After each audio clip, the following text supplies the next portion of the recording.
Assalamualaikum dan salam sejahtera diucapkan kepada pensyarah dan rakan-rakan sekalian. Bagi subjek Sejarah Perkamusan Bahasa Melayu BMMB 3113, kami kumpulan 1. Ini ahli kumpulan kami, iaitu kumpulan 1. Yang pertama Muhammad Rafi, itu gambar dia. Yang kedua Muhammad Michael, itu gambar dia. Yang ketiga Muhammad Fatullah, itu gambar dia. Dan yang terakhir sekali saya, Muhammad Iqbal Rafi. Okey, seterusnya kita pergi kepada kandungan. Yang pertama kita akan membincangkan mengenai pengenalan Perkamusan Bahasa Melayu. Yang kedua kita akan membincangkan mengenai asal usul Perkamusan Bahasa Melayu. Yang ketiga kita akan membincangkan mengenai tokoh Perkamusan Bahasa Melayu. Dan yang terakhir sekali kita akan membincangkan mengenai jenis-jenis Perkamusan Bahasa Melayu. Yang pertama kita pergi kepada pengenalan Perkamusan Bahasa Melayu. Perkamusan sebagai ilmu yang dikenali sebagai leksikografi, iaitu cabang ilmu linguistik terapan yang memusatkan pembahasaannya kepada kaedah dan teknik penyusunan kamus. Maaf, ada typo kat situ. Lepas tu, leksikografi merupakan cabang linguistik terapan yang terdiri daripada yang pertama pemerhatian, pengumpulan, pemilihan dan keterangan unit dalam kumpulan perkataan dan ungkapan dalam satu ataupun lebih bahasa. Itu antara sedikit pengenalan yang kita perlu tahu. Untuk slide seterusnya kita pergi kepada asal usul Perkamusan Bahasa Melayu. Yang pertama yang saya nak terangkan kat sini iaitu kamus ni bermula bukan sebagai alat teoritis tetapi sebagai alat praktis. Yang kedua, kamus ni disusun untuk menerangkan perkataan luar biasa dalam Al-Quran dan hadis. Ini pada zaman dahulu. Yang ketiga, di India bentuk awal kamus adalah dalam bahasa klasik. Sebagai contoh, Karya Veda. Karya Veda kita belajar sejarah dulu tu masa sekolah menengah. Itulah dia, antara contoh kamus terawal. Di Yunani, glos dibuat untuk menerangkan ungkapan yang sukar dan lama. Ini fungsi kamus di Yunani. Tadi tu saya ceritakan fungsi kamus di India. Baiklah, seterusnya kamus Melayu yang paling awal yang pernah diketahui ialah Senarai Kata Melayu Cina, iaitu pada tahun 1403 Masihi sehingga 1511 Masihi. Ini antara kamus Melayu yang terawal yang dapat dikaji. Seterusnya kita pergi kepada kawan saya yang seterusnya. Sekian. Baiklah, saya akan meneruskan untuk slide yang seterusnya, iaitu tokoh Perkamusan Bahasa Melayu. Yang pertama sekali adalah tokoh Yang Pin yang bermula pada tahun 1403 hingga tahun 1511. Yang Pin ini telah membuat sebuah buku, iaitu A Chinese Vocabulary of Melaka Malay Words and Phrases. Yang seterusnya, Yang Pin ini juga telah menjadi panitera dalam arkib di China. Kemudian beliau juga diguna oleh pelaut dan juga sebagai pegawai dan juga pedagang Cina pada dinasti Ming. Tokoh yang seterusnya adalah Antonio Picafetta. Pada tahun 1522, beliau telah menterjemah bahasa Melayu kepada Itali. Kemudian beliau ni berasal daripada Vicenza, Itali.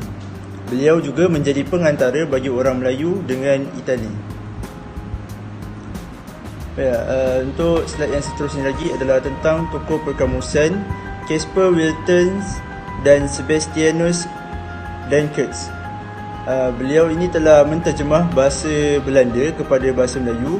Kemudian telah membuat sebuah buku, iaitu Vocabularian of the Word Book near Audrey Vanden, Alphabet in Dutch Malay kepada Dutch. Itu maksudnya dia buat buku yang menterjemahkan daripada bahasa Belanda kepada bahasa Melayu. Kemudian seterusnya adalah tokoh Padri David Hatch pada tahun 1623, iaitu beliau telah membuat sebuah buku yang menterjemah Dictionarium Malaiko kepada Latinum et Latinum Maicum pada tahun 1631, dan juga telah menterjemah entry Latin kepada bahasa Melayu, dan juga diterjemahkan ke dalam bahasa Inggeris dan juga Perancis. Dan buku beliau adalah lebih bersifat kepada kamus tata bahasa. Itu saja. Seterusnya saya akan sambung tokoh Perkamusan Bahasa Melayu yang kelima, iaitu Charles Otto Blackburn pada tahun 1864 sehinggalah 1949. Jadi latar belakang dan sumbangan beliau ialah: pertama, orientis dan pakar linguistik Inggeris yang mendalami bahasa Melayu, Mon dan Pio. Seterusnya, belajar di Dulwich College di London, ijazah pertama dalam klasik di Oxford University, dan beliau telah menghasilkan English Malay Press Book Singapura pada tahun 1960. Tokoh yang ke-6 ialah Raja Ali Haji, iaitu pada abad ke-19. Beliau telah menghasilkan kamus bahasa Melayu berjudul Kitab Pengetahuan Bahasa. Seterusnya, kamus logat Melayu Johor, Pahang, Riau dan Lingga.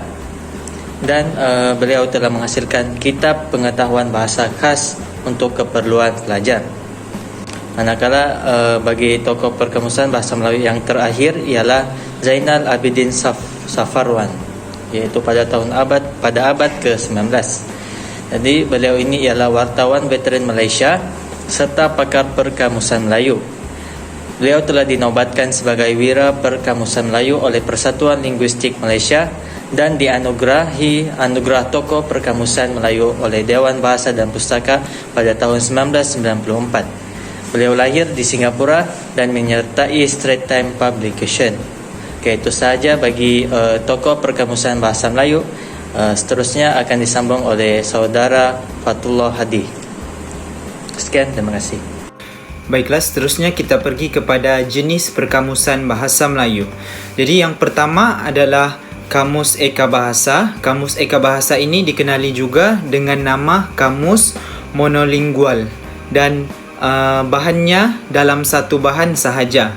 Jadi entry disusun menurut abjad dan bentuk dasar kata dijadikan entry kamus, manakala bentuk perluasannya dicatat sebagai subentry. Jadi subentry yang dalam kamus dicetak dalam huraian satu entry dasar yang sama. Jadi makna yang dihuraikan Kamus Eka Bahasa ini berbentuk pemerian yang panjang dan mungkin kompleks untuk mencapai maksud sejelas-jelasnya. Jadi takrifan makna ke atas kata-kata berdasarkan makna yang diberikan dalam contoh ayat yang mengandungi kata-kata berkenaan. Jadi itu adalah Kamus Eka Bahasa. Seterusnya pendekatan ini menggunakan pembuktian data korpus. Jadi itu adalah Kamus Eka Bahasa. Seterusnya adalah Kamus Dwi Bahasa. Jadi Kamus Dwi Bahasa ini dikenali juga dengan nama Kamus Bilingual.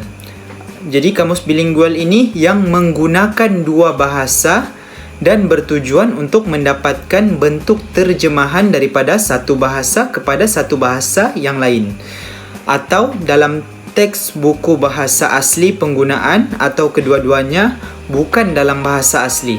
Jadi entry disusun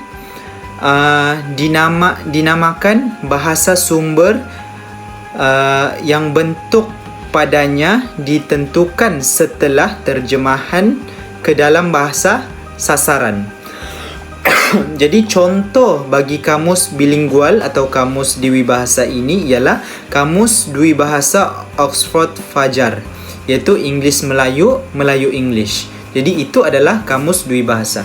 Baiklah, yang akhir sekali adalah Kamus Aneka Bahasa. Jadi Kamus Aneka Bahasa ini dikenali juga dengan nama Kamus Multibahasa. Jadi Kamus Multibahasa ini yang menggunakan sekurang-kurangnya 3 bahasa ataupun lebih. Jadi contoh Kamus Eka Bahasa ini ataupun Kamus Multilingual ini ialah Kamus Melayu Cina English susunan Yuen Bon Chan pada tahun 2004. Baiklah, itu sahaja daripada kumpulan kami. Sekian dan terima kasih.